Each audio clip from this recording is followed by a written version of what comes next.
अब बच्चा नहीं के हो कहीं में हमार का गलती बा। ए बेटा इन्हन के बाहर निकाल, ना निकले तो धक्का मार के निकाल। बच्चा 4 महीने का हो चुका है, लेकिन एक समस्या है। तोरा हिम्मत कैसे भइला बिना हमरा से पूछले बियाह करे के? निकल जाओ यहाँ से। जब तक जिया तब छठ मैया के व्रत करब हम। काहे ना बबुनी के छठी मैया के व्रत करई तू? बाबा अब जो होगा सो होगा, मैं जीऊंगी या मरूंगी लेकिन छठ पूजा जरूर करूंगी। बाकी एकर सेनोरा तो चाहिए ना। एकर ससुराल से सेनोरा आयल भी बड़ा मुश्किल लगता। मुश्किल काहे बा, हम जाई पुष्पा दीदी के साथे उनकर सिनोरा लावे खातिर। अरे छोड़ ना माई, जब अगनी से कोनो रिश्ते ना रखे के बात का होई सिनोरा फिनोरा। विनाश काले विपरीत बुद्धि। अरे दुल्हन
में हमार का गलती बाजी, हमरा साथे ऐसा मत करी जी। हमके घर से मत निकाली जी, छोड़ दी ना। ऐसा मत करी जी। ऐसा मत करी जी।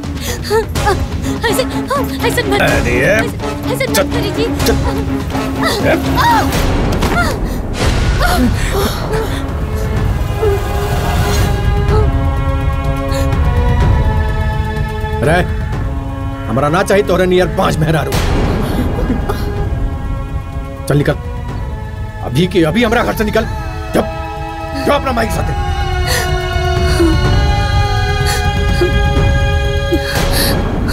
सुनी जी, ऐसा मत करी, हमरा के घर से मत निकाली। चल निकल। ऐसा मत करी। अम्मा जी समझाए ना इनकरा के। अब बच्चा नहीं के हो सही में हमार का गलती बा। इनकरा से कहीं ना अम्मा जी घर से बाहर ना निकाली। छोड़ हमर को, छोड़। अरे तोरे जैसन बाँच पतों के रख के हम का करब रे? हैं? हमके हमार बेटा की जिंदगी सवारे के बा और हमार एक गो बेटा बा। हम अपन खानदान के खत्म नहीं कर सकत। चल निकल एजा से। ऐसा मत कही अम्मा जी, ऐसा मत करी अम्मा जी। ऐसा मत करी अम्मा जी। बबनी समझाई ना अपने भैया की। समझी जी रवा ई लोगन के समझाई ना। ये उम्र में हमार बेटी कहाँ जाई समझी जी। मैं हमार का गलती बा। रवा भी तो एक बोले की बानी, समझाई ना ऐसा ना करी, हमरा के घर से ना निकाली। हमरा के पूरा विश्वास बा हमार बेटी बाँच रही के समझी जी, बाँच रही के। अब तकले ना भइल तब का होई समधन जी? अरे हम अपन खानदान के निरपंस न रखा, हम अपन बेटा के दूसर ब्याह करा। अरे तारा बेटी निरपांज के हम अपना घर में न रखे। अरे इतना बतियात का बनी इन्हन से, इन्हन के बाहर निकाली। समधन जी। ए बेटा इन्हन के बाहर निकाल, ना निकले तो धक्का मार के निकाल। ऐसा ना करी। अरे जो हमरा भाई के जीवन बर्बाद करके तू घर में रहल चाहता रे ना? निकल एजा से, निकल। चल बाहर छोड़ दे। बिटिया घर से बाहर मत निकाली। निकाल। ना करी जी। दमाजी रुक जाइए, दमाजी ऐसा रुक जाइए। अरे जहाँ ना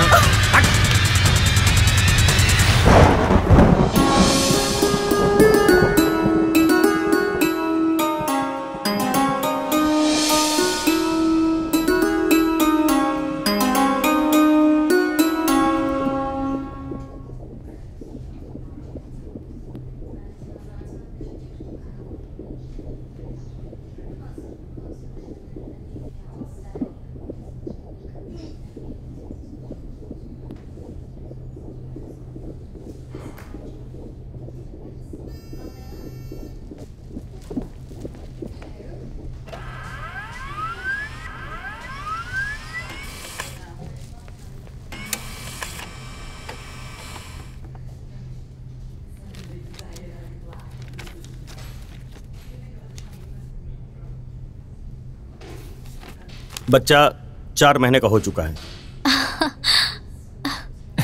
लेकिन एक समस्या है।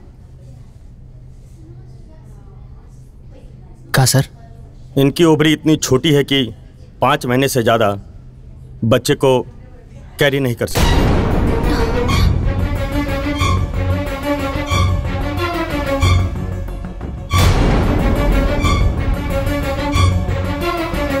ऐसी प्रॉब्लम लाखों में एक होती है। 5 महीना पूरा होते ही या तो बच्चा दम घुट के मर जाएगा या माँ के ऊपर कोई प्रॉब्लम हो सकती है।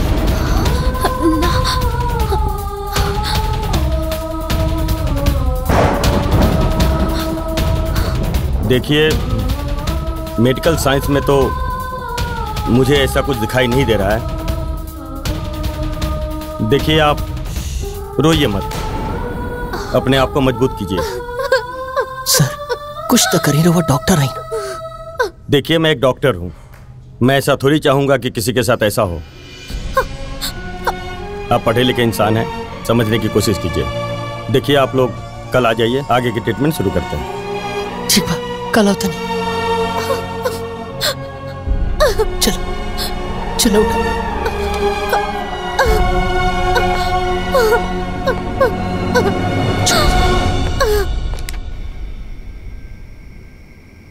काजल से उदास मत होगा, एक कुल हमनी के हाथ में नहीं खे। हम अपना किस्मत के बारे में सोचा था कि ऐसा बीमारी हमरे के होके की रहेगा।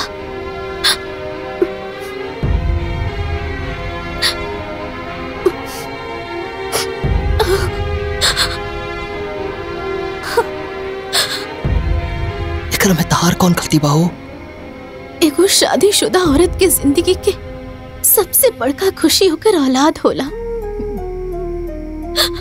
और अब हमारी जिंदगी से ये खुशी भी खत्म हो गई। इसे मत बोलो काजल, हमरा अभी भी यकीन बा कि सब कुछ ठीक हो जाए। जब डॉक्टर कहा था तो राउर बात हम कैसे मानी? देखा, कभी कभी इंसान के ना समय के साथ एडजस्ट करे के पड़ेला। घबराम कैसे एडजस्ट करिए?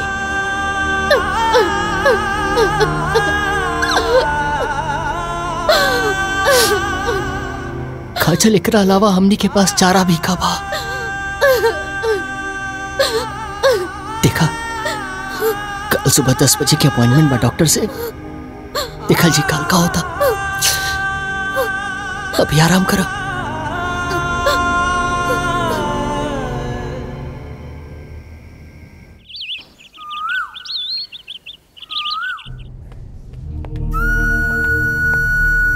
हाय रे हमर किस्मत, एकरा से अच्छा भगवान तो हमरा संताने न देता। काजल, अपना किस्मत कैसे ना कुशल जाला? काहे ना कोसी जी, जब हमरा के यह सजा देवे के रहे था, हमरा के औरत बना के काहे भेजले बाड़ी? जौन औरत अपन संतान के अपन कोख में 9 महीना ना पाल सके, हमरा के तो मर जाए के चाहिए, मर जाए के चाहिए, हमरा के मर जाए के चाहिए, मर जाए के चाहिए। आ जाइए, अंदर जाइए, चलिए।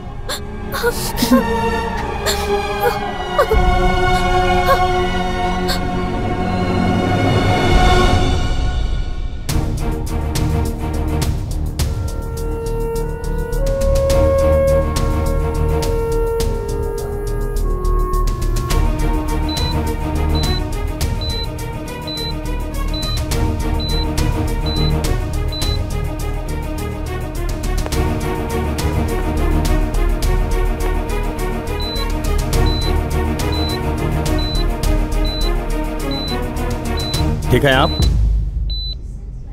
आज आपको परेशान नहीं करता, लेकिन कल मैं हॉस्पिटल में नहीं रहूंगा।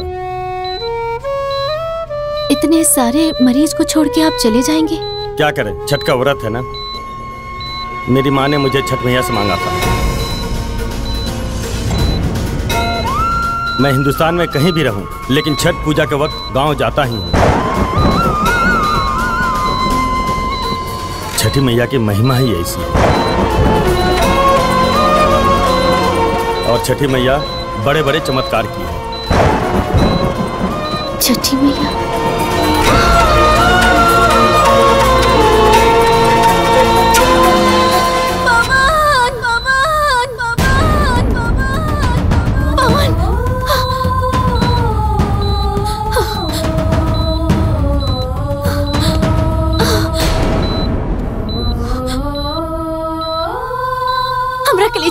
हमरा के एजा से ले चली। हम ये सब ना करें। पवन हमरा के एजा से ले चली। बस। ले चला हमरा के। शांत हो जा, शांत हो जा। लेकिन ऐसा काहे बोला तरू? हम फैसला ले चुकल बानी। हम अपन बच्चा के जान दे। पागल है क्या आप अपनी जिंदगी रिस्क में डाल रही हैं। अब मेरी जिंदगी में मेरे बच्चे की रक्षा छठी मैया करेंगी। अब हम छठ पूजा करब। ठीक बा, लेकिन पहले जैसे डॉक्टर साहब कहते रहे वैसे कलियल जाओ। जब डॉक्टर साहब खुद छठी मैया के देन बाड़े तो हम काहे ना माने। देखिए आप गलत कर रही हैं। अब सारे गलत को छठी मैया सही करेंगी। अब जो होगा सो होगा। मैं जीऊंगी या मरूंगी, लेकिन छठ पूजा जरूर करूंगी। जय छठी मैया। ए दुल्हन, घर में पाड़ू हो? अरे आई आई आई, हे जी बैठी आई। अरे ना दुल्हन, बैठे के टाइम नहीं खे। अरे यहाँ जाके वहाँ जाके जान जाए कि छठ आ जाला ना तो हमरा गोड़ में चाकी बन्हा जाला, तनिको मौका ना लगेला। अरे तो ये तरह को छठ माई के सेवन हुआ। हाँ दादी सही कहतारी। कहत रहनी दुल्हन, तारा के एक जोड़ी कलसा चाहिए ना? ना, हमरा 2 जोड़ी कोसी चाहिए। काहे से कि आपकी पार छोटकियो आवतरी छठ उठावे खातिर। हाँ, अरे तो ये अचानक से प्लान कैसे बनल है जी? अरे हमरा का मालूम, केहू बताई तब केहू जानी। कादून डॉक्टर कहले बा कि 4 महीना के पेट से बाड़ी। कादून ही छोट बा। 5 महीना बाद या तो जच्चा नुकसान हो जाये या तो बच्चा नुकसान हो जाये। अरे बाप रे, ऐसा छठ कैसे करिहन जी? अरे हमरा का मालूम बा कि कैसे करी है। जाने ओझावा जाने बाझावा, जबरदस्ती छठ उठाओ तरी तो उठावा। जाए दी, ऐसा में कुछ बोलूं कितना चाहिए ना। हम रुआ के 2 जोड़ी कोसी ला के दे दे, ठीक ना? ठीक। अरे दादी, सरिया आई के ना छटिया के? कहे ना आई हो, सब आई गइल बा। हमार छोटका बेटवा ले आवे। हाँ ठीक बा दादी, हम कलसा लिया के दे दे। याद से। ठीक बा ठीक बा। दी हम झाड़ दी। घूम रहने।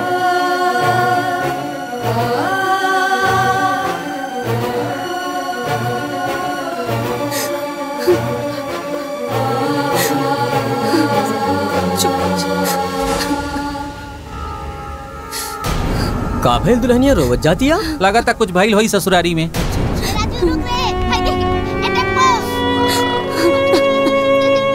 भाई के आवता टेम्पो में देखता रोक तो है। निकाल देना इसका।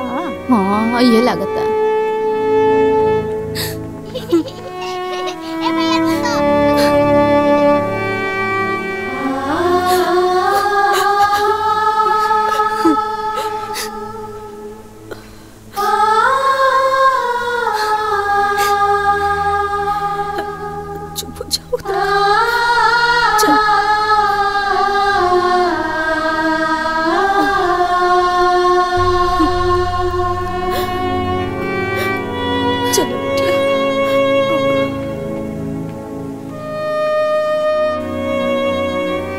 बिटिया, जब से तू आइल बाड़ू तब से ना ढंग से कुछ खात बाड़ू ना पियत बाड़ू।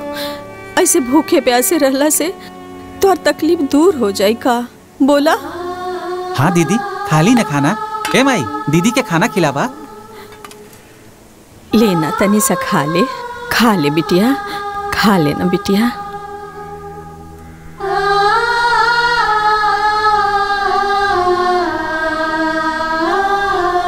अरे ये बाबूनी का भैली हा?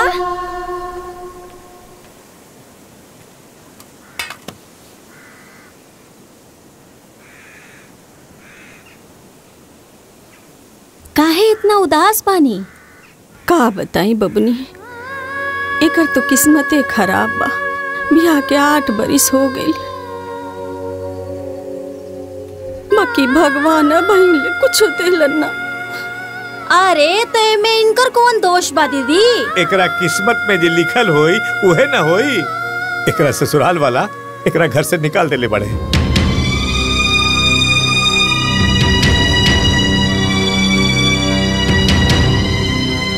और कहत बड़न सब कि बेटा के अपन दूसर बियाह करियन। आई रे बाप, अब का होई बिटिया के?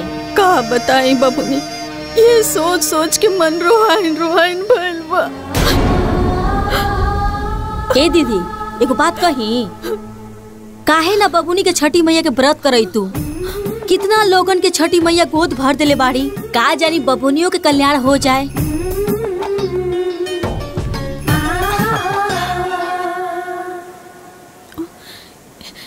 ए बिटिया, ई ठीक कहता री। उठा ले तू छठ मैया के व्रत। छठ मैया पर पूरा दुनिया के बहुत भरोसा बा। हमरो बहुत भरोसा बा बिटिया।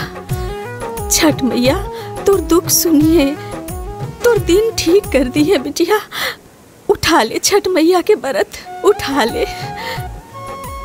ठीक बा माई, हम छठी माई के व्रत जरूर करब। हम माई से अपन दुख तकलीफ सब सुनाई। हाँ, अरे बा ना, गोल हो गल बस मनवा हमार। क्या बात करते रू? सही में? हाँ सही अच्छा, में। अच्छा, देखी आ गया कलकत्ता वाला आ गया। साड़ी ले लो। का बहन साड़ी लेबा?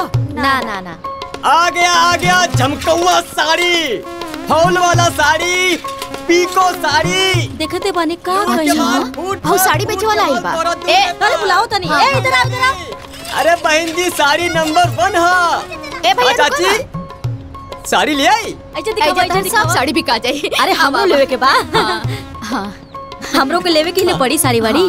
चाची हमहू खरीदब साड़िया। अरे बैठा बैठा। अरे आवा आवा।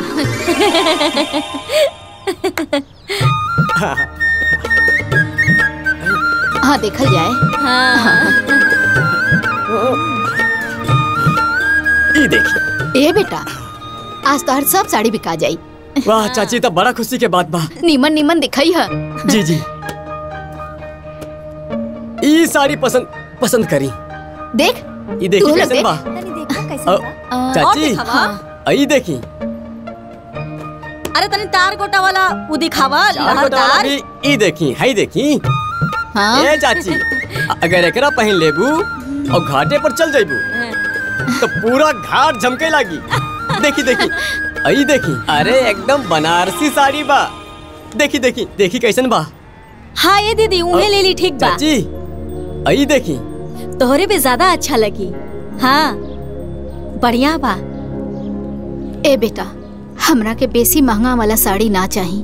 भगवान जितना देले बाड़े बस उतना ही। काहे चाची, बिटवा पैसा नहीं भेजत का? बेटा पैसा भेजता, कबो हाल चाल तो लेबे ना कैलस, पैसा भेजी। फिर भी ओकरा खाते खरीदा तानी। वो पूछे चाहे ना पूछे, हम तो मायनू है। आज के दिन हमार बेटा पैदा भइल रहे और ओकरा निमोनिया भइल रहे। हम छठी माई के भार भखनी कि हमार बेटा अगर ठीक हो जाई ना तो हम आजीवन छठी माई के व्रत करब। हमार बेटा अब ठीक हो गइल बा, हम छठी माई के व्रत करल कैसे कैसे छोड़ दी? हाँ बतावा। ये तो बात है ये बा। अरे नालायक निकर गइल इनकर बेटा। ए भैया ऐसन का है चाची? ए बेटा, वो बड़ा लंबा कहानी बा। हमनी दोनों प्राणी ओकरा के बड़ा रोकनी। वो दूसर जात में ब्याह कर ले रहा, लेकिन ओकर बाबूजी ओकरा के घर से निकाल देले। वो फिर लौट के ना आई, लौट के ना आई।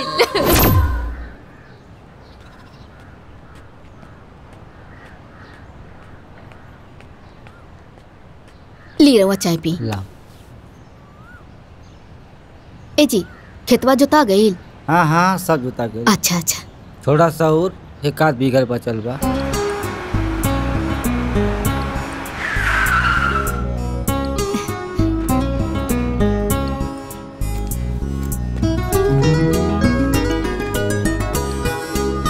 अरे बाबू,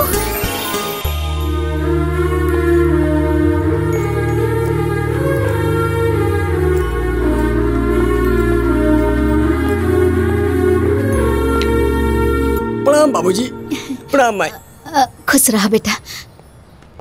प्रणाम बाबूजी। प्रणाम माई। खुश रहा। बाबूजी रावर पतो तुम्हारी हिम्मत कैसे भइल हा बिना हमरा से पूछले ब्याह करे के? बाबूजी एक बार हमारी बात तरह सुन ले। ए जी एक बात सुन ली। ए तू चुप रहा। जौन लड़की के ना जात के ना खानदान के ना परदेश के पता बा वो हमरा घर के बहू बनी। बाबूजी एक बार खबरदार जे हमरा के तू बाबूजी कह। अगर तोहरा अपन माई बाप के इतना चिंता रहित त खानदान के तू नाक ना कटौता। यही से तू हमार फैसला सुन ले। आज से तोहरा खातिर हमनी के मर गई सन और तू हमरा खातिर मर गई। बेटा के अधिकार से तोरा के वंचित कराता नहीं हम। निकल जो यहाँ से और कहो अपन मुंह मत दिखाइए। चल निकल। ए जी रोक लेना जाए मती। ए तू जा, जाता अंदर जाता। अब मुंह का ताकत रे। चल निकल।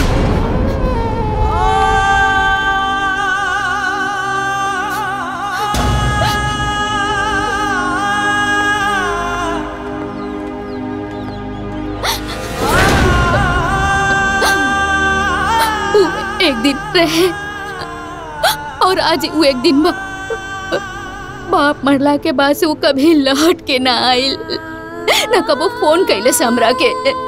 फिर भी ओकरा खातिर छट कराता रो। माई के माया है ना जी, ना मानेला। ए बेटा माई के माया बना।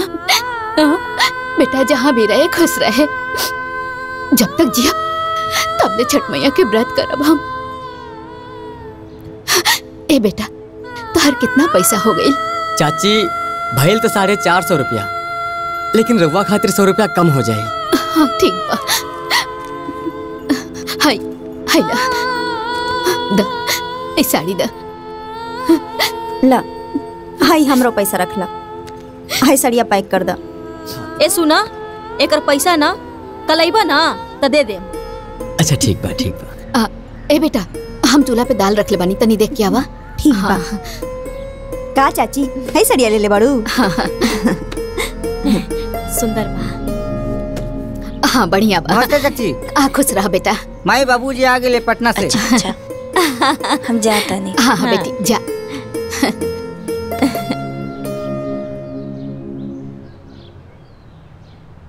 चाची प्रणाम। अरे खुश रहा खुश रहा। अरे हाय देखो वो आ गई। हाँ बेटी भुअरो आ गई। हाँ सही कहो तरु। बता बा हमार परमोदवा से 4 दिन छोट बा। कुआर में भइल रहे हमार परमोदवा। हाँ हाँ चाची जान तरु हमर देवर कहत रहला ना। हाँ जे परदेसी ट्रेन में आवेला उ ट्रेन में इतना भीड़ रहेला कि सांसों लेवे के जगह ना रहेला। हाँ ये का कहता रू? हाँ पता ना हमार परमोदवा कौना गाड़ी से आई। हाँ वो कहल बा ना कि जे भूत परदेसी हो जाला ना ओकरा देवतो पितर ना मिलेला। हमार परमोदवा कब आई? सब केहू छठ पूजा मनावे खातिर आ रहल बा। मत रोवो चाची मत रोवा। काहे रोवो तरु? चुप रहा मत रोवा। एक दिन जरूर आई वो। आज ना तो कल तोहर लइका आई हन। काहे इतना चिंता कैले बाड़ू? मत कर। चुप चुप। अरे मत रो। अरे ए माई तोरा खाती साड़ी। अरे वाह, अरे तो बहुत बढ़िया बा।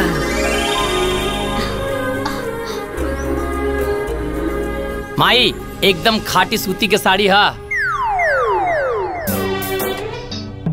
अरे तब का अपना माई खाती एकदम स्पेशल साड़ी खरीद के ले आई बानी।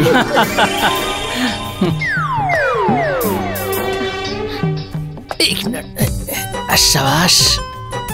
हाय देखा भाभी, तारा खाती 2 गो साड़ी बा, छठ पे दोनों टाइम घाट पे जाए खाती। दीदी राउर पेटीकोट हमर बक्सा में बा, साड़ी तो पसंद बा ना? आ नाहियो पसंद होई तो दोसर किन के दे देबू का?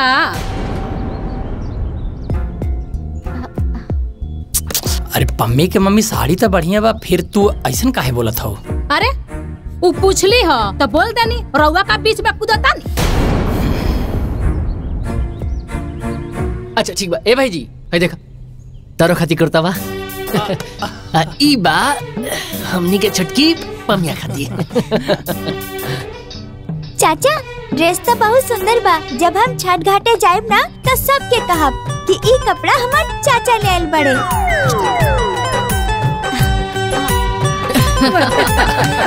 ए बिटिया ले जा रख दा, फिर बताइया। पता बा माई, अब की बार ना छठ के सारा कपड़ा ये अपना पसंद से खरीद ले बड़ी। ए बाबुआ, राउर मेहरी हई तो उनकरा पसंद से ना किने तो हमनी के पसंद से किन देम का?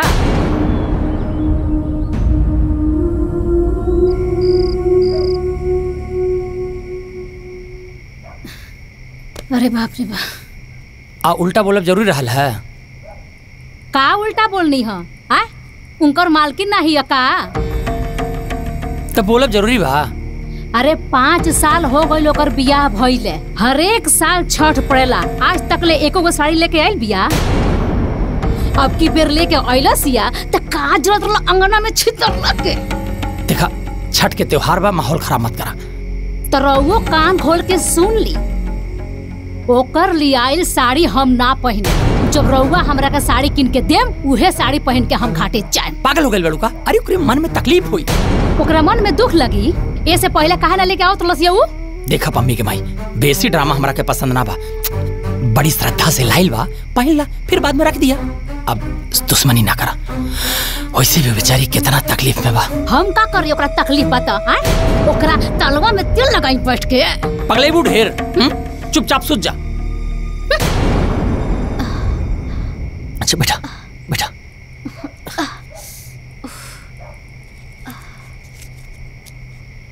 हैला पानी पिया।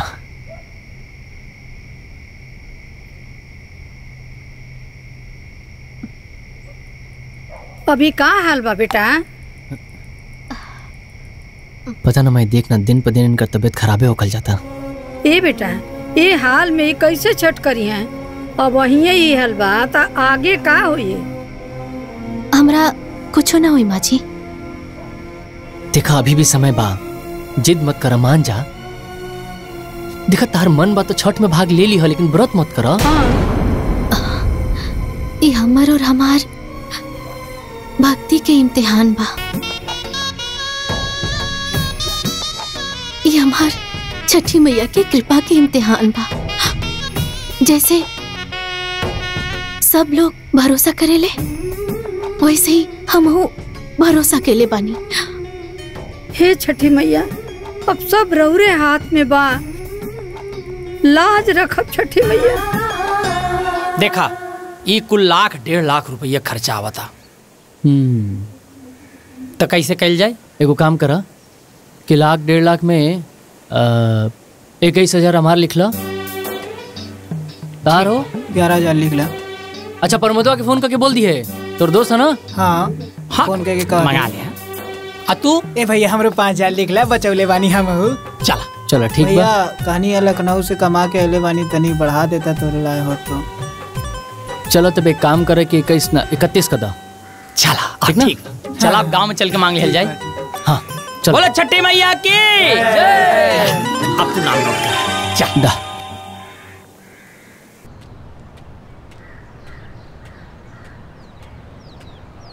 अरे एकर लइका बच्चा ना होत बा ना, बांझिन बड़ी, यही खातिर तो ससुराल वाले छोड़ देले बड़े। अब इनकरा चलते कोनो अपन खानदान ना नु खत्म करी। लेकिन दुल्हवा ना नु निर्बंस रही। आ सुननी है ना कि आखिरी उम्मीद में छठ के व्रत उठावत रही। हाँ तो कहाँ ना इलाज करेला इनका ससुराल वाले, लेकिन जब कुछ होते नहीं थे तो केहू का करी। ए जी चिंता मत करी, छठ मैया चाहिए तो सब ठीक हो जाए। पुष्पा जरूर अपन घर चल जाए। हाँ।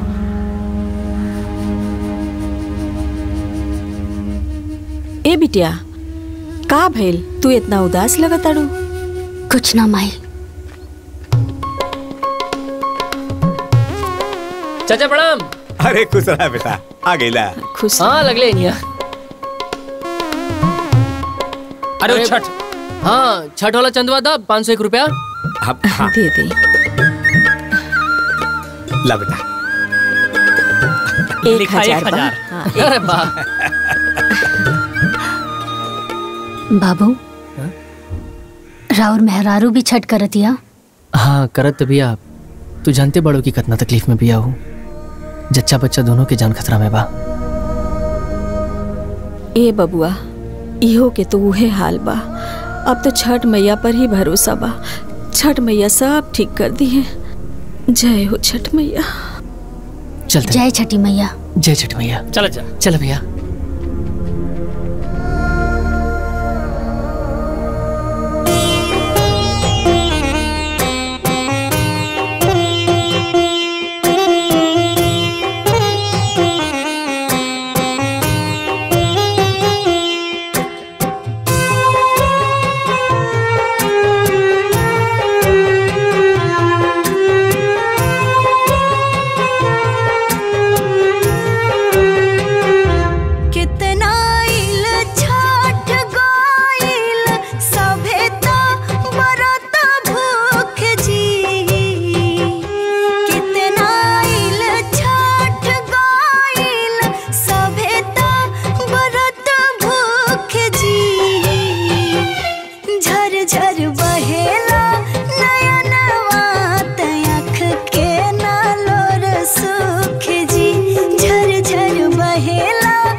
ए बेटा।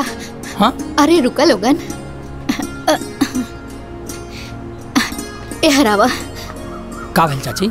हमरो से भी चंदा लेला। अरे चाची तू कहाँ परेशान होकर तरू, तारा सती हमनी के पेंट पुचारा कर दिया घबरा मत। अरे बेटवा तो पैसा भेजे ना होए कहाँ से देबो? अरे ना बेटा, छठी माई जी हमरा के देले बड़ी, उहे छठ माई के घाट के सफाई खातिर ले ला लोगन। हे भाई बुधनी चाची के 25 रुपया। बुधनी चाची कितना? 25। चला ठीक है चाची, प्रणाम।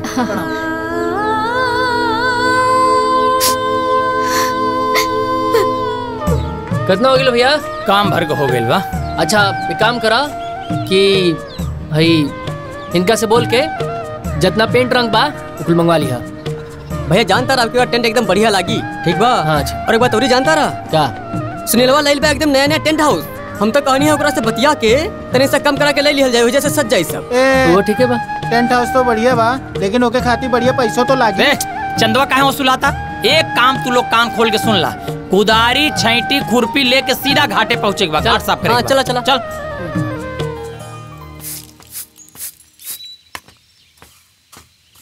माई हम बाजारे से आवतानी, साठे के चावल बड़ा महंगा हो गईल बा। अरे बेटा छठ पूजा आइल बा तो महंगे न हो जाई। कहाँ से घूम फिर के आचारे बाजारे से आवता, यही में हाथ डाल देता। पूजा के चावल ना रे। ठीक बा महीना डालब ना डालम। मैं हम तो कहता नहीं साठे के चावल बाजारे में बेच दिया जाए तो ज्यादा पैसा मिली। तू कहाँ से कुल बात दिमाग में डाले लस? मारम न बुढ़बा कहीं के जन तो बड़े कुछ। तोर दादी अपन टाइम में छठी मैया के वचन देले रहली कि साठी के चाउर रसियाओ करे खातिर हमनी के गांव में बाटन सन। यही से तोर पापा साठी रोपे ले। मैं एकरा के साठे के चावल काहे कहल जाला? काहे कि इस 60 दिन में हो जाला। तू जो पढ़, हमार दिमाग खराब मत कर, बहुत काम बा।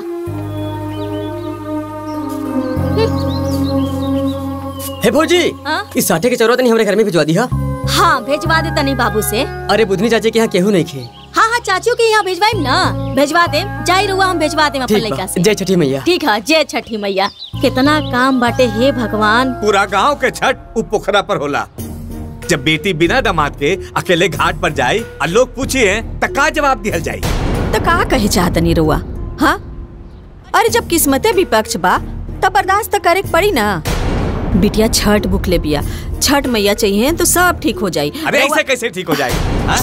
अब वही हमार बेटी के संबंध वो घर से बा, घर से निकाल देला से संबंध ना टूट जाला। तो का करे चाहतनी रुआ? हम जीजा जी के फोन लगाओ तानी।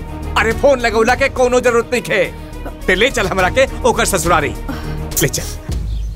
का जी लेकी वाला से बात भई? भइला। अच्छा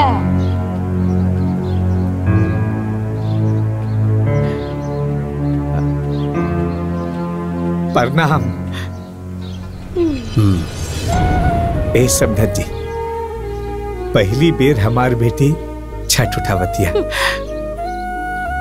यदि घाट पर दामाद न जाए तो बड़ा शिकायत हुई। कैसन दामाद जी हैं? राउर बेटी के साथ हमार बेटा के कौनो रिश्ता नहीं थे। ऐसा बात नहीं के समधन जी, मुंह से कहला से रिश्ता ना टूटेला। अभी भी ओकरा मांग में और बेटा के नाम के सिंदूर बा। तो पोंछ दी सिंदूर, बात खत्म। समधन जी, अपनी की इज्जत माटी में मिल जाए। दामाद जी के जरूर भेज दिया समधन जी। हमार बेटी पहला बेर छठ उठावतिया। अरे छठ उठावतिया की छठ गिरावतिया, उसे हमरा कोनो लेना देना नहीं। जबले रुआ दामाद जी के ना भेजब तबले हम ना जाए, ना जाए, हम ना जाए। ए बेटा, ये बुढ़ा को उठा के बाहर फेंक। जा भागा यहाँ से। दामाद जी, दामाद जी, चलो। दामाद जी, अरे चला ना। दामाद जी, दामाद जी।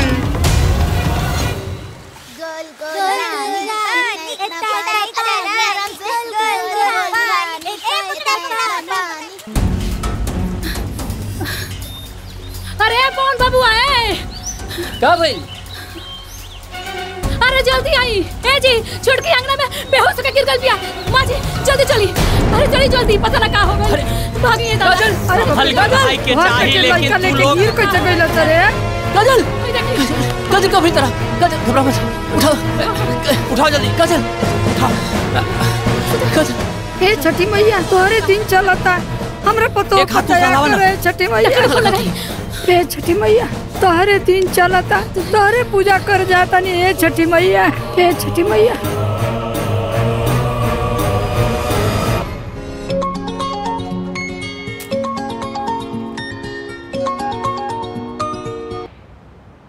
हेलो सर, हमारी पत्नी अचानक से बेहोश होकर गिर गई बाड़ी। मैंने आप लोगों को मना किया था ना, लेकिन आप दोनों पति पत्नी नहीं माने। डॉक्टर साहब प्लीज कुछ करिए, डॉक्टर साहब प्लीज कुछ करिए अभी। देखिए मैंने पहले ही बोला था कि वो बच्चा कैरी नहीं कर सकती है। देखिए उनकी लाइफ खतरे में है, फिर भी आप मुझे कुछ करने के लिए बोल रहे हैं। अरे हम कितना बार ओकरा के समझावे की कोशिश करनी, लेकिन हमारी बतिया नहीं की सुनत। देख डॉक्टर साहब अभी कुछ इलाज बताइए, अभी कुछ करिए कर। ठीक है, मैं कुछ मेडिसिन आपको व्हाट्सएप कर दे रहा हूँ, और हाँ आप वहाँ के लोकल डॉक्टर से कंसल्ट कीजिए। हाँ ठीक बा, जल्दी व्हाट्सएप करिए।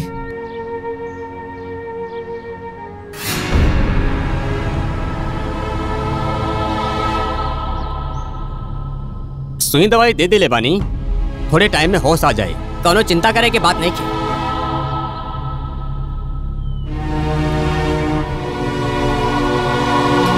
डॉक्टर साहब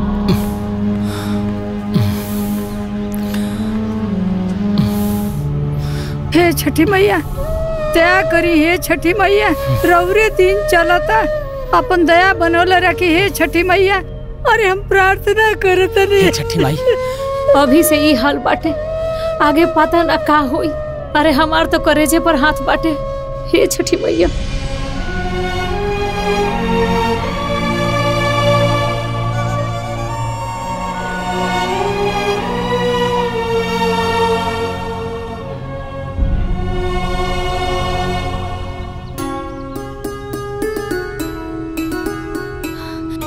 दुल्हन बबुआ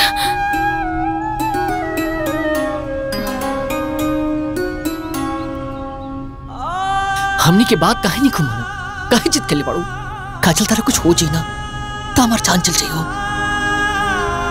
सब छठी माई के कृपा बा।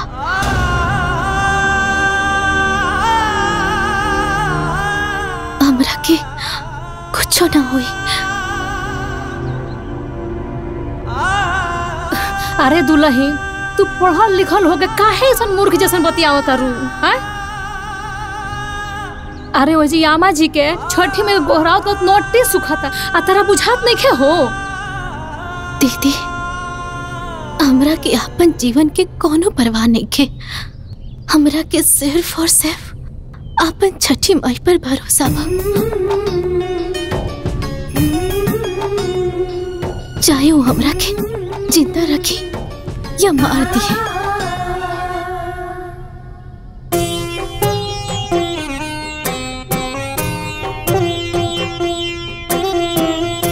हे छठी मैया हमार मेहरारू के रक्षा करियो। हम भूई परी छठ के तारा घाट पे आई।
राउर बने है जी रउआ में राखे माही सभी सने है जी।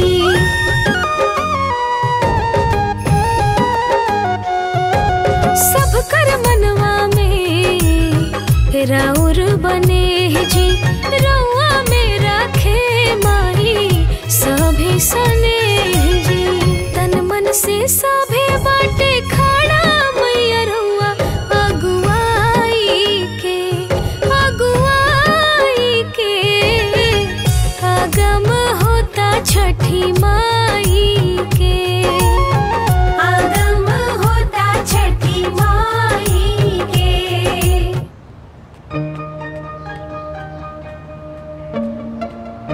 अरे भाग भाग भाग, गेहूं का लगे मत, छुइए मत।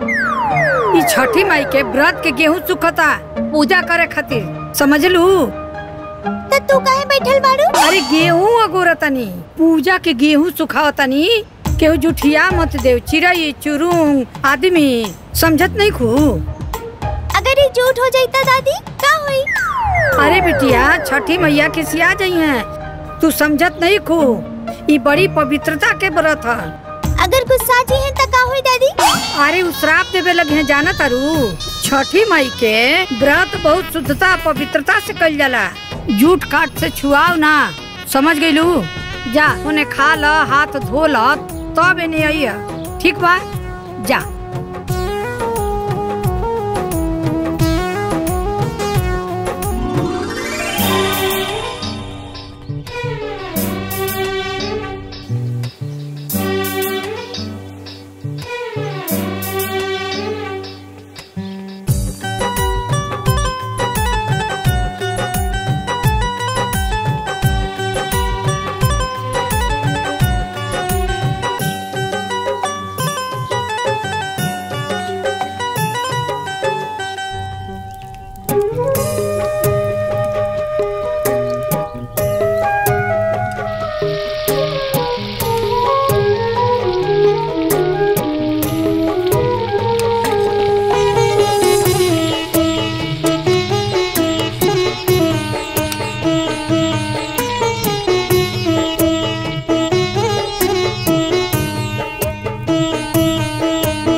कैसन बाड़ू चाची?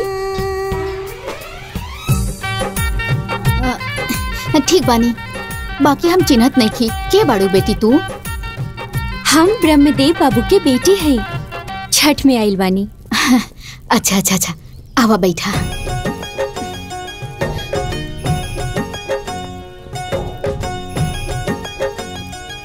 ई का करे तानी चाची?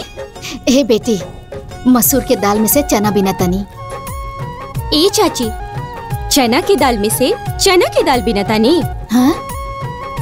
ए बेटी, अरे हम बूढ़ जरूर बनी, लेकिन हमार आँखी से लौकाता है।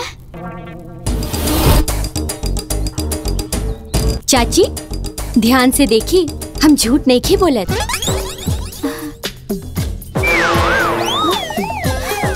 अरे ए बेटी, लगत हमार नजर कमजोर हो गई बा। ए नाते हमरा के लौकात नहीं खे।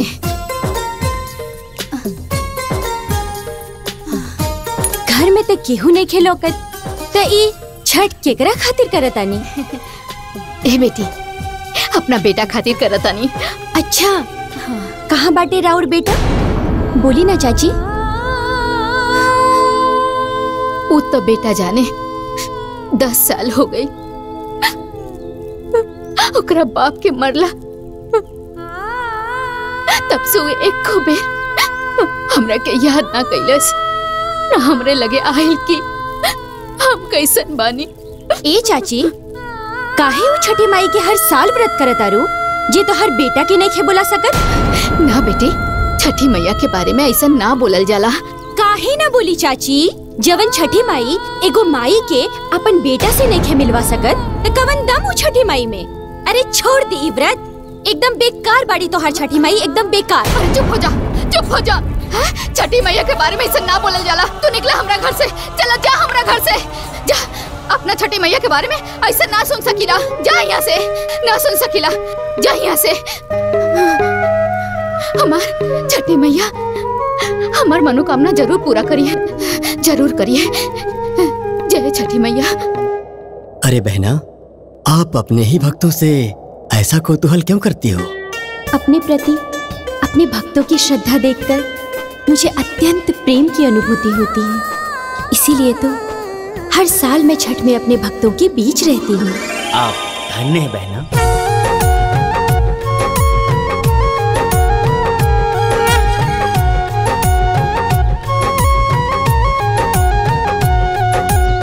सभी बरती करे लागल देखा तैयारिया मन लगाई के। सभी बरती करे लागल देखा तैयारिया मन लगाई के, मन लगाई के। आगम होता छठी माई के, आगम होता छठी माई के। लागल बा स्वागत में धोके सब अंगनवा घर सजाई के, घर सजाई के। आगम होता छठी माई के, आगम होता छठी माई आंजी, आज नहाए खाए के बा। दामाद जी तो ना आई हैं, बाकी अगर सेनोरा तो चाहिए ना। वो निर्लज नास्तिक संसन कैसे बात करी हो?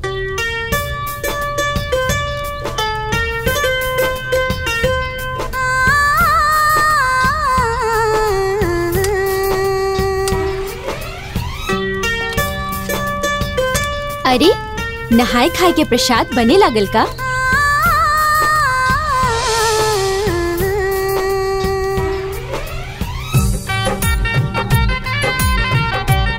हम लौकी लेके आइल बानी।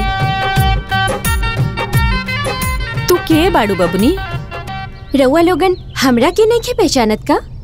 हम ब्रह्मदेव बाबू के बेटी हैं।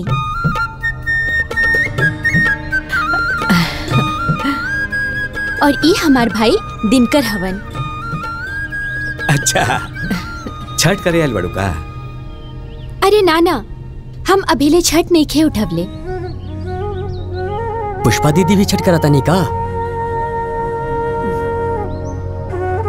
हाँ, जब कोनो समस्या के समाधान आपन हाथ में ना होला ना, तब भगवान पर ही आस होला।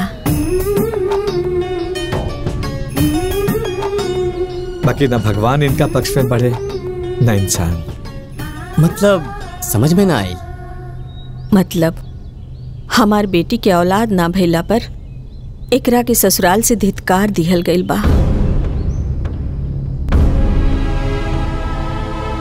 बड़ा आस लगा के छठ मैया के बरत करतिया। बाकी हमार दामाद तो आयल दूर के बात बा, एकर ससुराल से सेनुरा आयल भी बड़ा मुश्किल लगता। मुश्किल काहे बा? हम जाई पुष्पा दीदी के साथे उनकर सिनोरा लावे खातिर। चली पुष्पा दीदी। अरे ना बिटिया, वो लोग बड़ा बदतमीज बने। अरे रउआ लोगन डरात काहे बानी? हम अकेले उ लोगन पर काफी बानी। एगो बात बताई, एगो एहबाती औरत बिना सेनुरा के छठ के व्रत कैसे करी जी? भैया तू घरे जा, हम पुष्पा दीदी के साथे उनकर ससुराल जाता नहीं।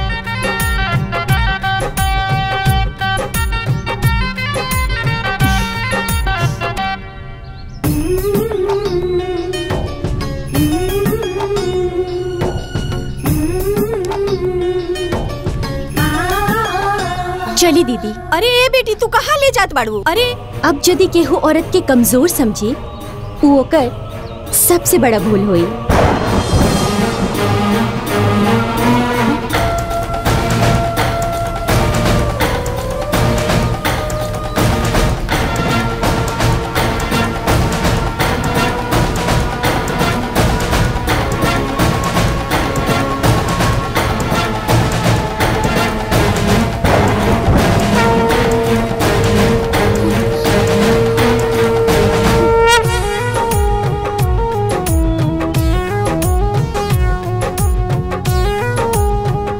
छठी मैया, आज से हम राउर व्रत के अनुष्ठान करे जा रहल बानी।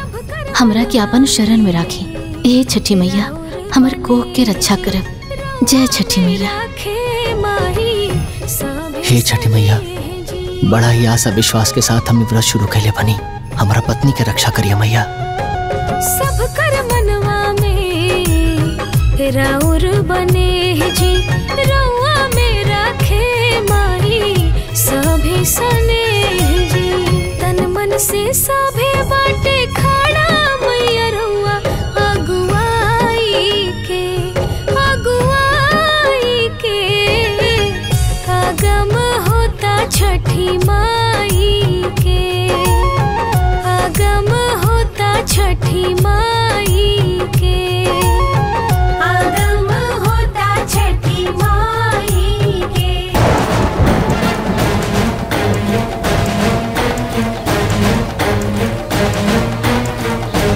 केहू बा? केहू बा ई घर में?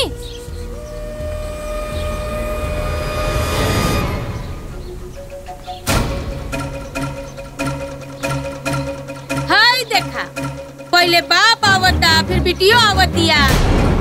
ए, जब एक बार कह देनी है सोन कि हम अपन बेटा के दोसर ब्याह करावतानी, फिर जबरदस्ती काहे के रिश्ता रे?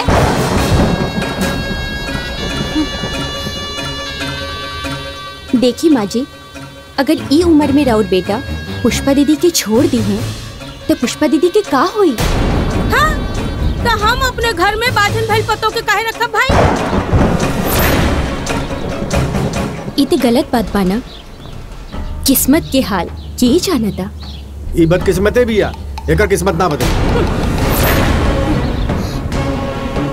देखी लोगन, पुष्पा दीदी अपन गोद भरे खातिर छठी मैया की व्रत करत आरी।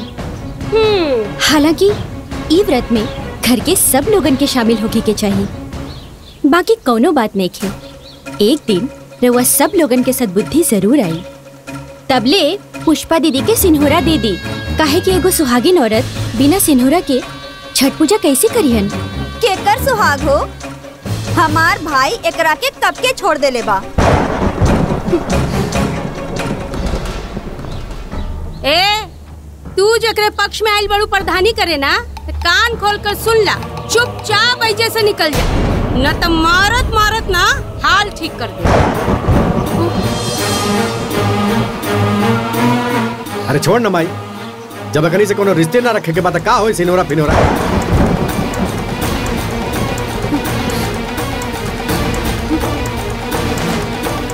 हिला, धरा अपना कपार पे सिनोरा।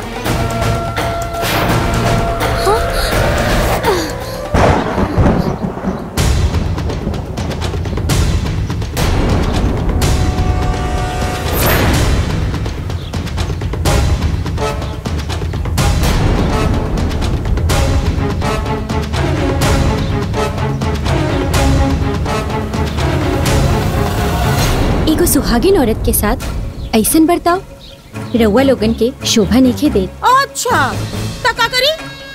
और तू एकरे साथे साथे का करू? ए, मिल गई ना सिनोरा, अब इज्जत से निकल, चल चल निकाल। आइल बड़ी बड़ा पंचायती करे, न तो लबेदा उठा के मारत मारत ना घर से बाहर फेंक के आई। चली पुष्पा दीदी, सिन्होरा मिल गई बाना? चली जा।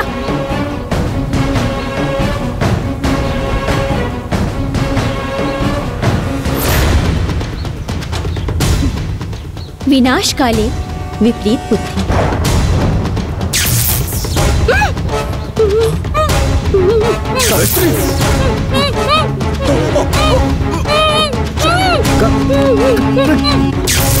अरे भाई,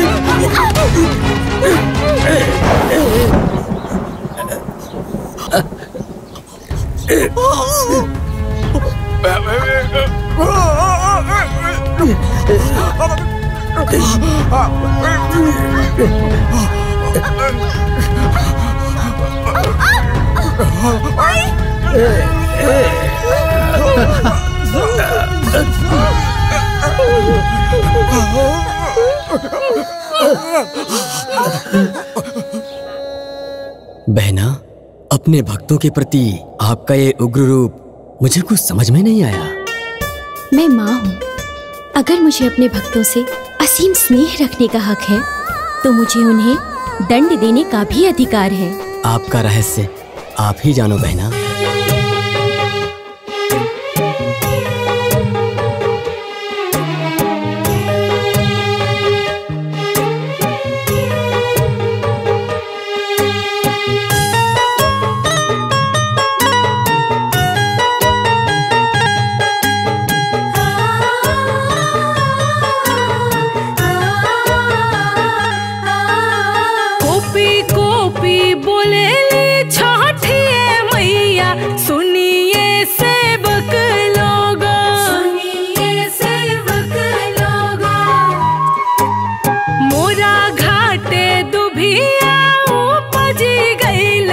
मकरी बसरा ले ले, मकरी बसरा ले ले।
अरे का करताड़ू बेटा तू हटा एह पे ना कूदल जाला। जे छठी मैया के व्रत रखेला वो एह पे सुतेला। तो छठी मैया के जे व्रत रखेला उहे काहे पे सुतेला? अरे बेटा काहे से कि धरती मैया पवित्र होली ना। ता हमहू मम्मी के साथ ऐजे सुतब। ठीक तो बा मई के संगे सुती है सेवा करी गोड़ दबाई। उसे का होई चाचा? एने आओ। उसे छठी मैया के आशीर्वाद मिली। जे छठ करेला ओकर सेवा कइला से छठी मैया खुश हो जाली, आशीर्वाद दे मिली। जब छठ मैया आशीर्वाद दे दी है तो सब परेशानी दूर हो जाएगी। चल चला हो गई ना।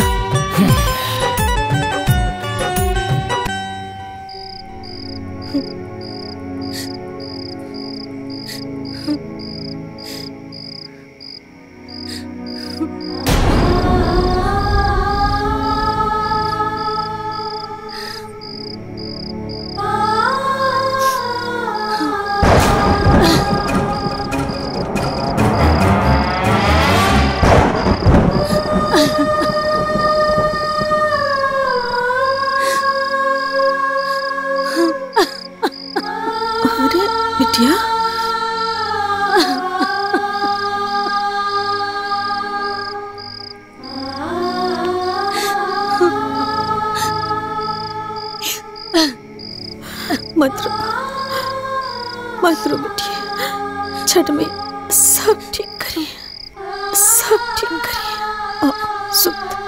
सूत जा बेटी, सूत।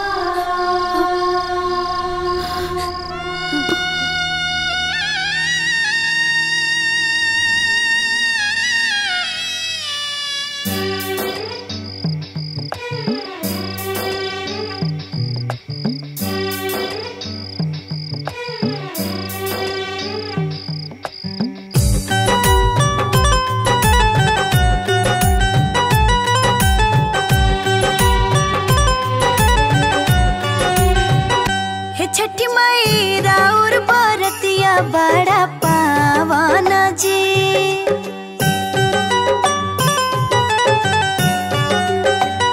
हे छठी माई राउर बरतिया बड़ा पावन जी, हे छठी माई राउर बरतिया बड़ा पावन जी, पावन जी मन भावन जी, पावन जी मन भावन जी, हे छठी माई राउर बरतिया बड़ा पावन जी, हे छठी माई राउर बरतिया बड़ा पावन जी।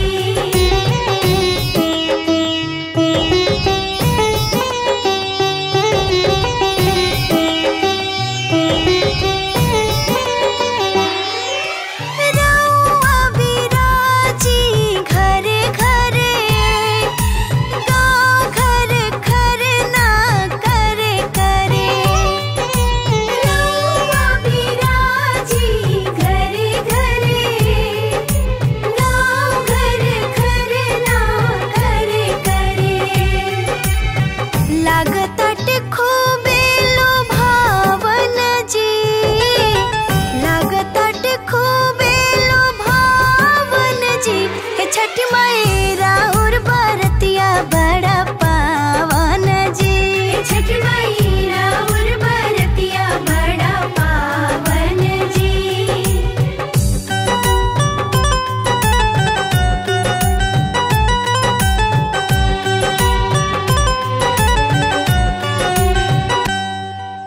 चारों ओर चर्चा सुनाला जी, सभे रसिया रोटी खाला जी, चारों ओर चर्चा सुनाला जी, सभे रसिया रोटी खाला जी, सगरो लगे हर सावन जी, सगरो लगे हर सावन जी, हे छठी माई राउर बरतिया बड़ा पावन जी, हे छठी माई राउर बरतिया बड़ा पावन जी। हे छठी मैया, आखिर कब लिया भागिन के दुख दरिद्र देत रहब, हमरा के हमार बेटा से मिला दी छठी मैया, हमरा पे दया करी छठी मैया, हमरा पे दया करी।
काय लाइट लावली?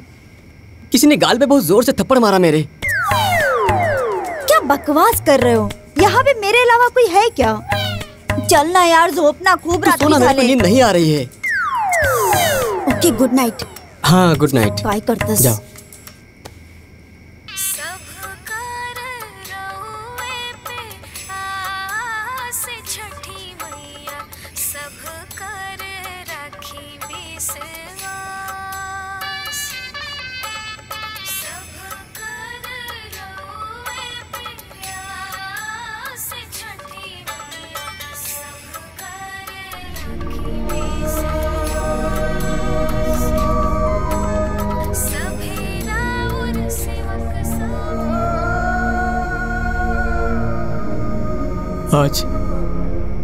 आज हमरो माई उपवास कैले हुई।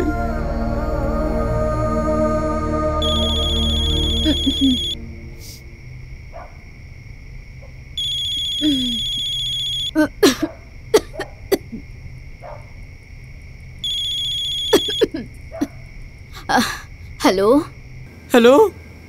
हाँ, के बोला था? हाँ, प्रणाम माँ। हम प्रमोद बोलता नहीं। वो हमरा के कबो फोन ना करेला, ऐसे ते हमरा के फोन करके चिढ़ावत अरे ना। हाँ माँ, प्रमोद बोलता नहीं माँ। देखा कसवा, आज हम व्रत भूखल बानी, हमरा के परेशान मत कर। रख फोन। ना माँ, हम तोर बेटा प्रमोद बोलता नहीं माँ। हमार बेटा प्रमोद, सचो में प्रमोद। तू कबो फोन ना कैले रहा बेटा, ऐसे हमरा के भरोसा ना भाई। ए बेटा तारा के देखे के बड़ा मन करता। तो पापा के गए 10 साल हो गए बेटा, हम अकेले हो गए बानी। ए बेटा तू जल्दी से आजा बेटा। तारा के देखे के बड़ा मन करता। आजा बेटा, आजा।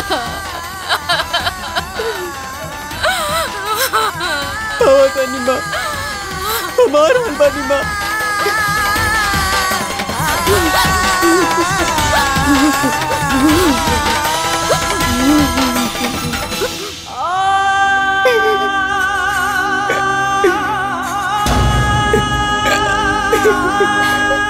छठी माई, राहुल महिमा बड़ा अपरंपार बा मैया, बड़ा अपरंपार बा।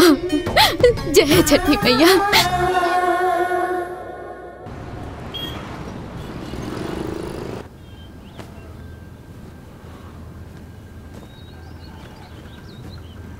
अरे प्रमोद, कुटली तैयारी? कोई ऑफिस टूर है क्या? नहीं तो। फिर अचानक पैकिंग कैसे? गांव जा रहा हूँ। काय? मेरी माँ छठ का व्रत करती है मेरे लिए। तो अकेले अकेले? तुम चलोगी क्या? हाँ, क्यों नहीं। इसी बहाने मैं छठ पूजा भी देख लूंगी। पक्का? हाँ पक्का। जल्दी करो। ओके।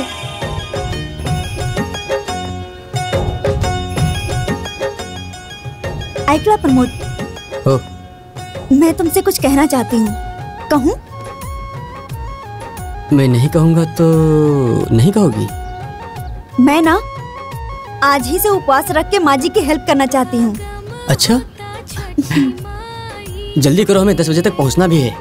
ओके। हाँ जल्दी।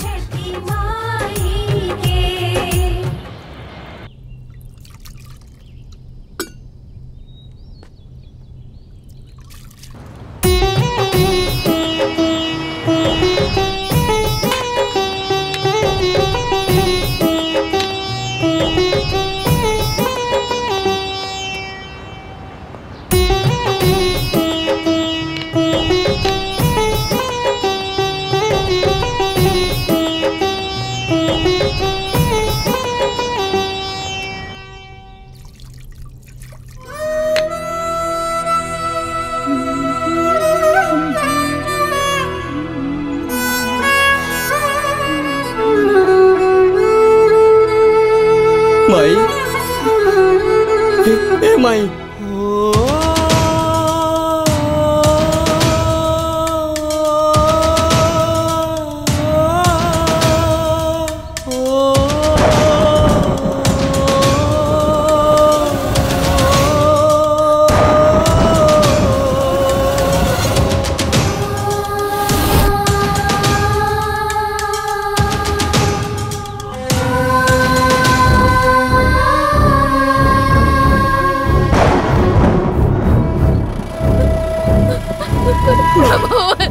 बेटा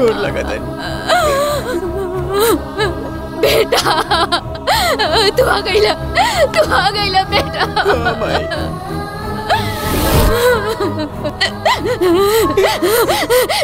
कितना पत्थर दिल रहले रे, कहाँ रहले थे इतना दिन?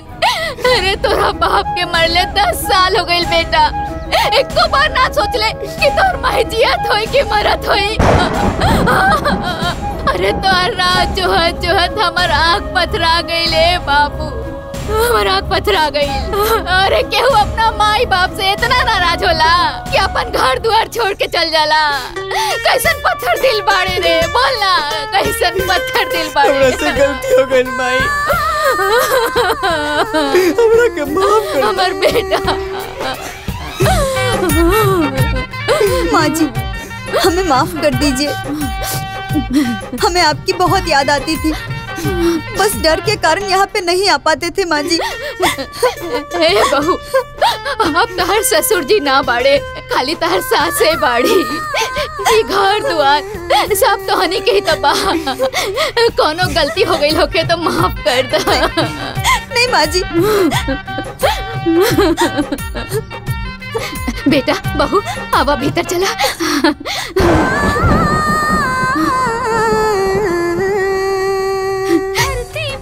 तू हमारे छठी मैया के बुराई करत रहू ना? हाँ ये देखा, छठी मैया हमरा बेटा बहू के हमरा लगे भेज देली। अरे छठी मैया के भक्ति में बहुत शक्ति बा, बहुत शक्ति बा। जय छठी मैया। हमरा के माफ कर दे चाची। ठीक बा, कल तू घाट पे आ जाइए, तब देखिए हमरे छठी मैया के महिमा। ए बेटा ए बहू चला भीतर चला।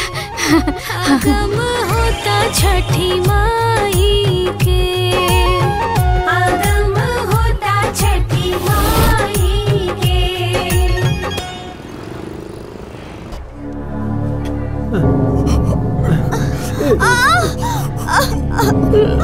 अरे बाबूजी।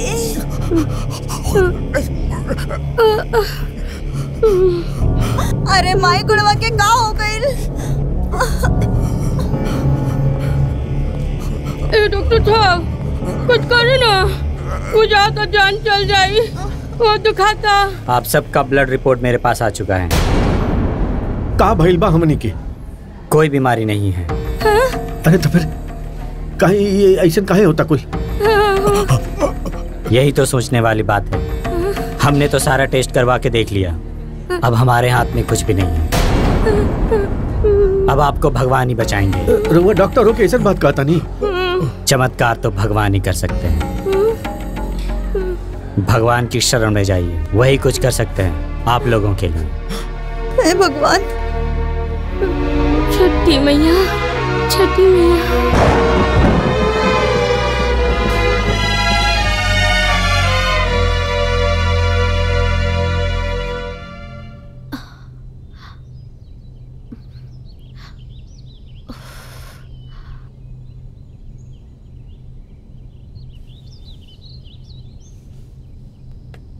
अरे अरे बेटा दवाई खा लुआ? अरे हमार व्रत चला था ना। काजल बिना दवाई खैले कैसे चली? जैसे छठी मैया रखियन। अरे काहे इतना जिद कैले बाड़ू? कहीं ऊंच नीच हो गल तो? हाँ काजल देखा, जिद मत करा, दवाई खाला, हमरो अभी बाजार करे जाए के बा। हमरा के हमार छठी मैया पर पूरा भरोसा बा। हम जिंदा रही चाहे मर जाई, बाकी हम दवाई ना खाई। अब रोआ जाई, जल्दी बाजार जाई। न मनी, ख्याल रखिए।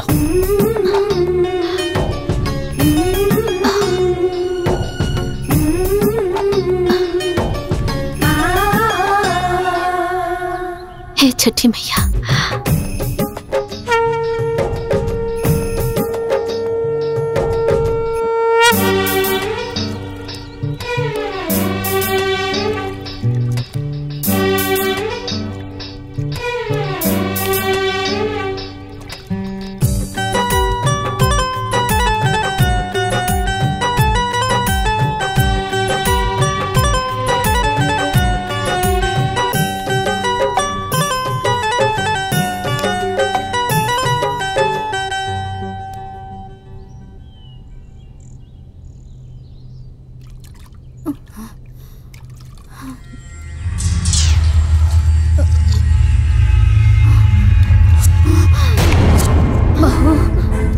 माँ जी, माँ जी, माँ जी, प्रमोद, प्रमोद जल्दी आइए। माँ जी की तबीयत ठीक नहीं है। माई, काबिल माई, जल्दी से डॉक्टर को बुलाओ।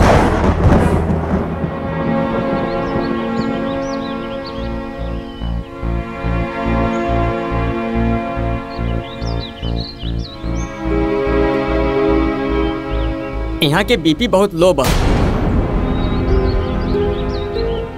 छठ माई के व्रत कैले बाड़ी का? हाँ डॉक्टर साहब, बेटा के भारा भखले बानी, यही खातिर। ए प्रमोद जी, इनकरा के कुछ खियावा पियावा, बीपी बहुते लो बा। ना ना डॉक्टर साहब, हम चाहे जिया मरी, लेकिन हम छठी मैया के व्रत ना तोड़ सकीला। तब तक जान के खतरा बा।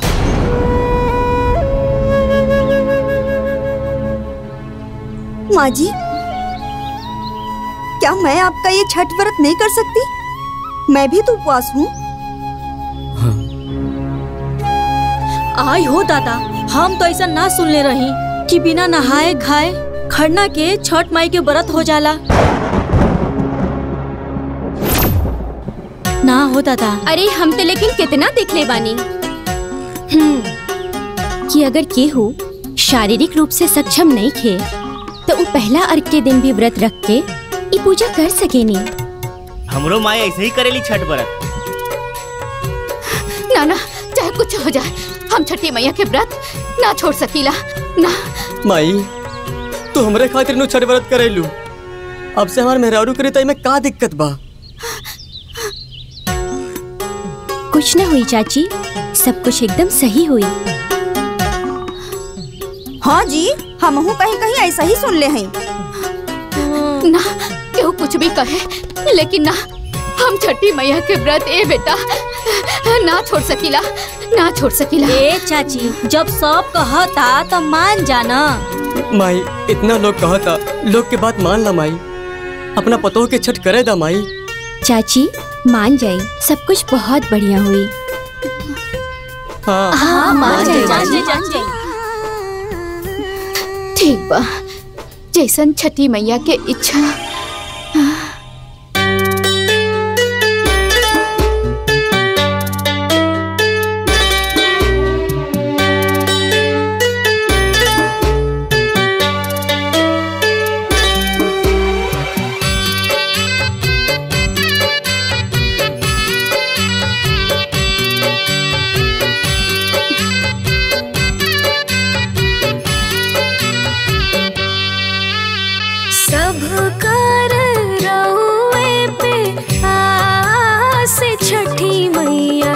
सब कर रखी विश्वास, सब कर रोए प्यास छठी मैया, सब कर रखी विश्वास। सभेरा और सेवक सभे दास छठी मैया, सब कर रखी विश्वास। सभेरा और सेवक सभे दास छठी मैया, सब कर रखी विश्वास।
अरे वाह, तुहार पतो तो गुणवान बाड़ी। हाँ, हमार पतो सारा भार हमार ले लेलस।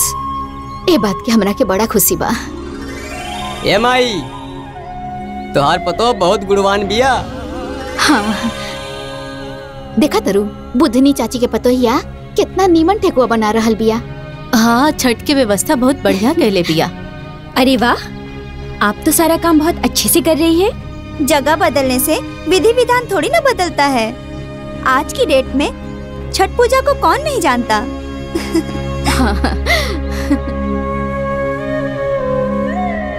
देखी तो कितना सुंदर बात बोलस हा। हमरा के लागत है ना कि बहुत संस्कारी बिया।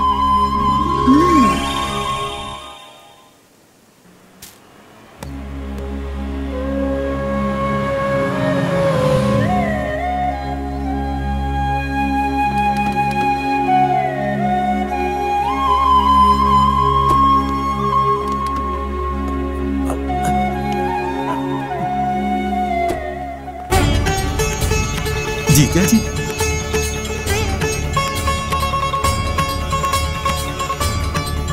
दीदी, जीजा जी आ गए, पूरा परिवार के साथ आई बाड़े।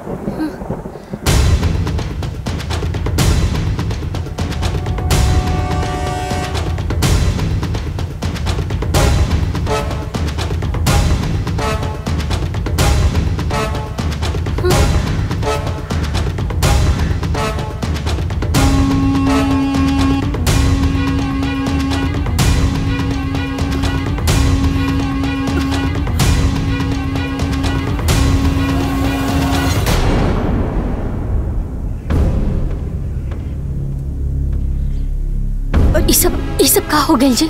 हमनी के तोरे पूजा में विघन डाले की कोशिश कैली। हमनी के ओकर सजा मिल गई। हमनी के बचा ला। बहू, डॉक्टर जवाब तो चलेगा कौन देख लो। उनसे गलती हो गई, उनके वो चला वो चला। ऐसा मत कहीं लोग। अब कहा हुई हे छठी माई, अब कहा हुई ही लोगन के माफ कर दी और हमार व्रत के मान रख ली। छठी माई, हमार व्रत के मान रख ली। हमरा व्रत के मान रख ली। छठी माई, हमरा व्रत के मान रख ली। अरे हाँ, एक कलयुगी राक्षस लोग यहाँ कैसे आ गए ले जा?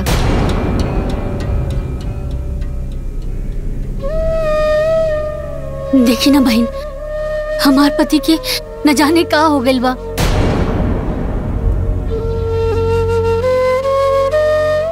हमार ननद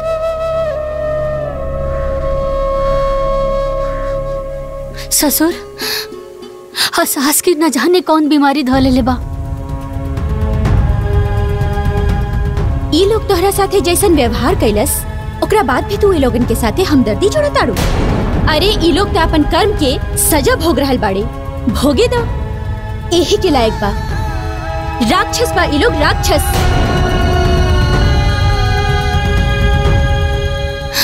ना ना, वो चाहे जौन भी होके, बाकी बाढ़े तो हमार परिवार ही ना। हमार पति, हमार ननद, हमार ससुर, हमार सास और हम अपना मांग में तो अपना पति के नाम के सिंदूर लगाई लाना। और गलती तो केहू से भी हो सकेला। हम अपना छठी माई से इन सब केहू खातिर माफी मांगे। हम अपन छठी माई से कहब कि ये लोगन के माफ कर दी। वो जरूर माफ कर दी हैं, जरूर माफ कर दी हैं। ए पुष्पा दीदी, तू कवन मिट्टी के बनल बाड़ू? इतना कुछ होके के बाद भी ऐसन विचार? तू ते धन्य बाड़ू। हमरा के पूरा विश्वास बा कि अगर ई लोगन छठ पूजा में शामिल हुई हैं तो छठी मैया तो हर पूजा के प्रताप से ई लोगन के कल्याण जरूर करी हैं।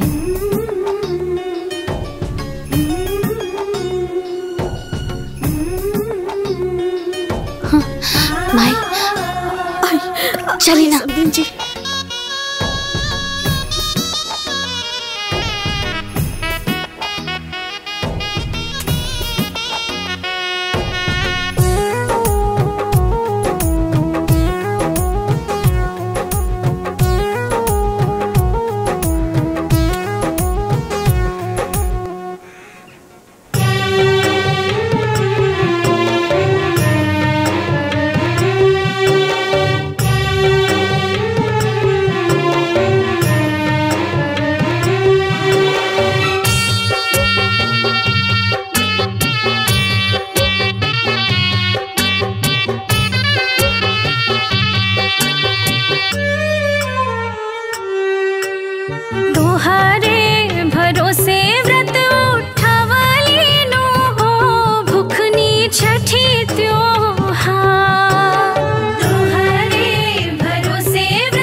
कोसिया सब लोग जो है घिउआ के दिया जराई के घरे घरे आई मैया के विराजी जो है सब चनानी तनाई के छठी मैया के विराजी हमारा तकोसिया के छहावा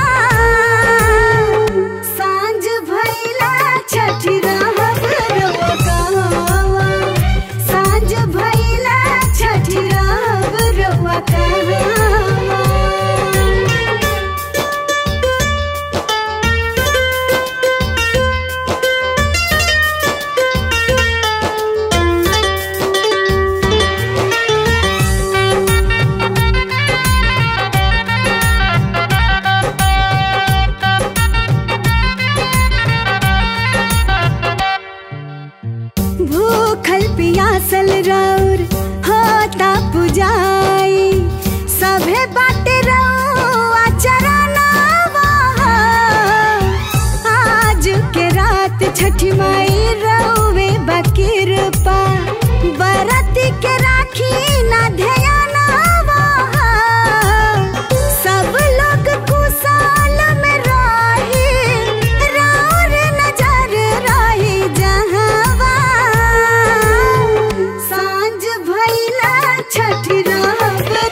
छठी मैया तरह का हमेशा खुश रखस, सब अच्छा अच्छा हो जाई।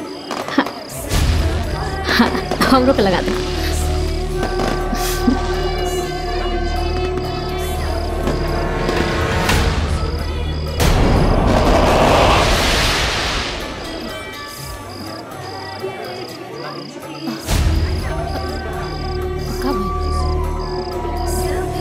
का बोलो? अरे दुल्हन, ए मोहन बबुआ, अरे जल्दी आई, दुल्हन का हो गई? देखी ना, रुकी रुकी, उठाई नीचे से, ले चले। चाची, अब खुश बाड़ू ना? हाँ बिटिया, हम बहुत खुश बानी।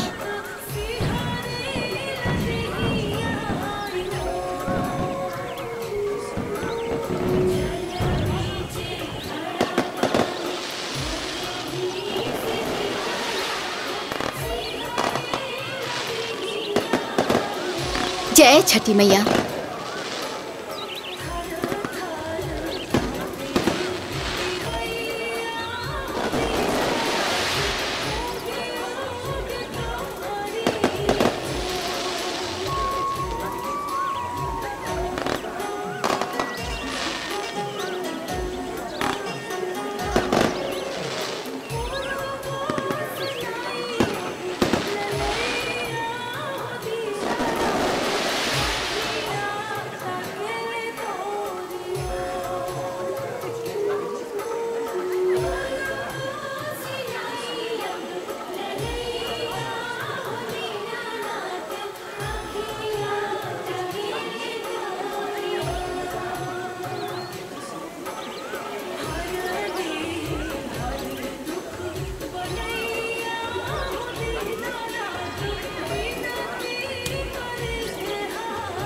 हे छठी माई, राउर लीला तो अपरंपार बा।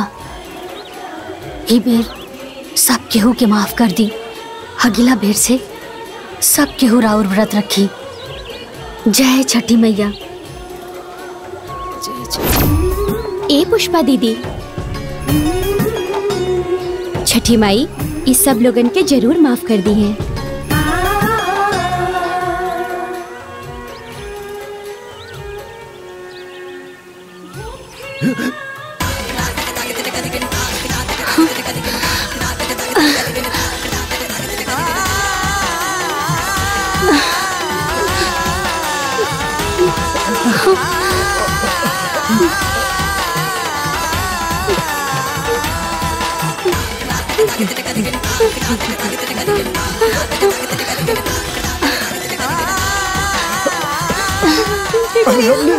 हमने ठीक हो गए नहीं क्या? भाभी, हमने ठीक हो गए नहीं क्या? दोनों ठीक हो गए ला? जय छठी मैया। ठीक हो गए नहीं? जय छठी मैया। जय हो छठी मैया। जय छठी मैया। जय छठी मैया। अरे का भइल? पुष्पा दीदी, बधाई हो। छठी माई राउर सुन लेनी। मतलब ई कि उल्टी होता। नया समाचार बा।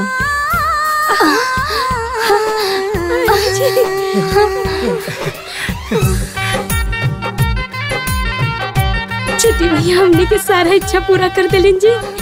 जय छठी मैया। छठी मैया। जय छठी मैया। जय।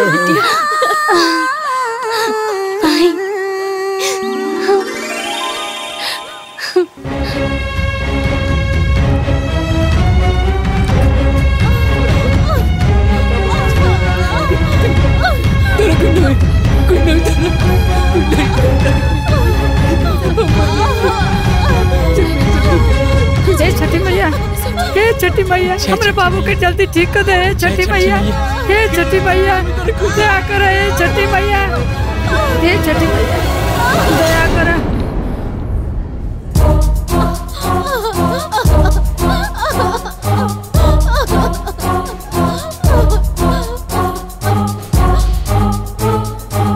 हे भगवान। डॉक्टर, बच्चे का हार्ट बीट नहीं चल रहा है।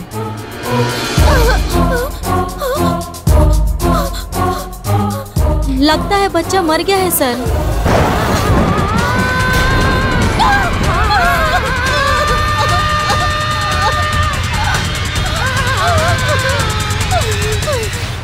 छठी मैया, हमरा से रहुआ के पूजा में कौन गलती हो गई कि रहुआ हमरा कोख से हमर बच्चा छीन लेनी। हे छठी मैया, हे छठी मैया, हमरा बराबर के रक्षा करिया।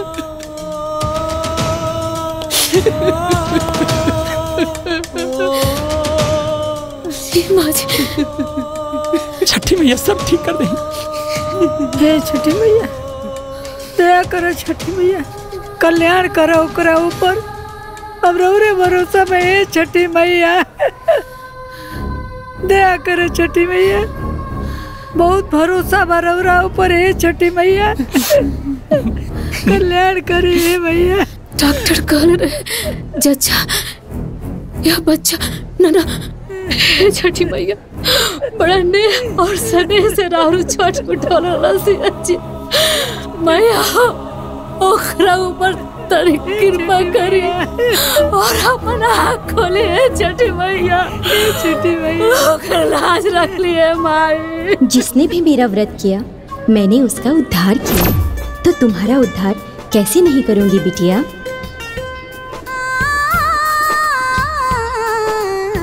डॉक्टर बच्चे का हार्ट बीट चलने लगा। जय मैया।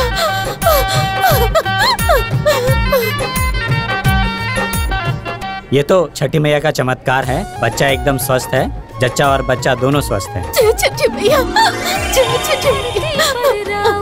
जब से खोला निवास। माँ जी, डॉक्टर साहब घबराने की कोई जरूरत नहीं है।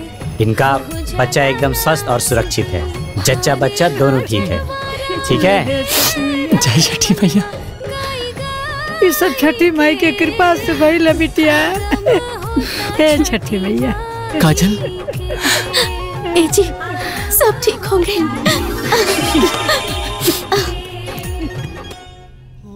हमनी के रउआ लोगन के साथे जौन व्यवहार कहनी ओकरा खातिर हम अपना पूरे परिवार की तरफ से माफी मांगत हनी। समधन जी, अब रउआ हमके हमारे घर के लक्ष्मी विदा कर दी। समधिन जी, राउर पतो बिया, राउर घरे ना जाई तो कहाँ जाई? खुशी खुशी लेके जाई। ए समधी जी, हमार पतो के गोद भराई में रउआ सभय के आवे के बा। अरे जरूर जरूर, काहे ना आइब समधी जी। अरे नेक जोक के साथे आइब। चल बिटिया तैयार हो जा। चल।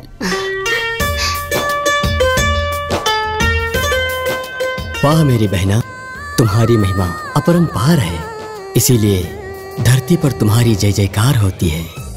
भैया, जहाँ आस्था है वही रास्ता है।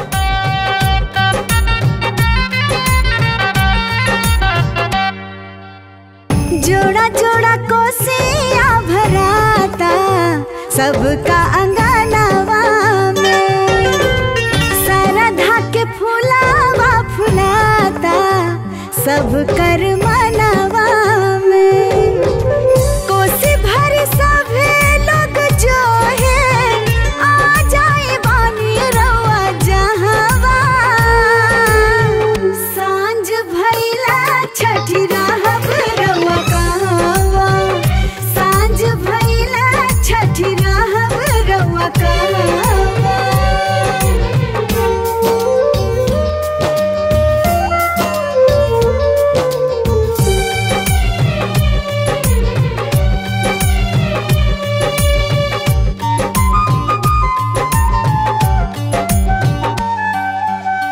भरी भरी कोसिया सब लोग जो है घिउआ के दिया जराई के, घरे घरे आई मैया के विराजी, जो है सब चनानी तनाई के।